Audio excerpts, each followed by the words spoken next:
Սաղմոս 33 Փառաբանության երգ Ցնցացեք Տիրոջով, ով արդարներ,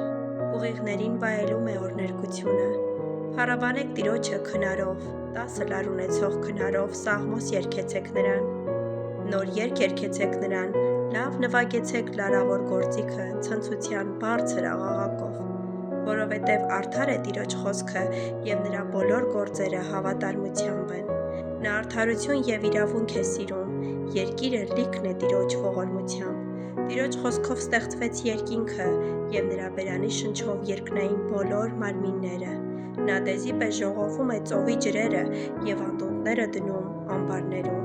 Թող Տիրոջից վախենա ողջ երկիրը, թող նրանից սարսափեն աշխարհի բոլոր բնակիչները, որովհետև նա ասաց և եղավ։ Նա հրամայեց և հաստատվեց։ Տերը ոչնչացնում է հեթանոսների խորհուրդները և խափանում է ժողովուրդների դիտավորությունները։ Բայց Տիրոջ խորհուրդը հաստատ է հավիտյան,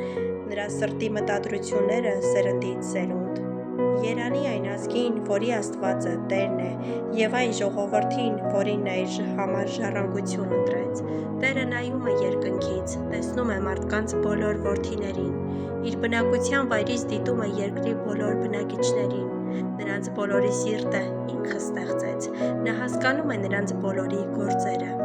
Թագավորը զորքի շատությամբ չի փրկվում, և ոչ էլ հսկան է ազատվում իր մեծ ուժով։ Ձին էլ է սուտ փրկության համար, և իր մեծ զորությամբ չի ազատում։ Ահա Տիրոջ աչքն իրենից երկյուղածների վրա է, և նրանց վրա է, որոնք սպասում են նրա ողորմությանը,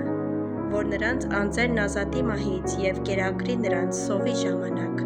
Մեր անձը հույսով սպասում է Տիրոջը, նա է մեր օգնությունն ու վահանը, նրանով է ուրախանում մեր սիրտը, քանի որ մենք հույս ենք դրել նրա սուրբ անվան վրա։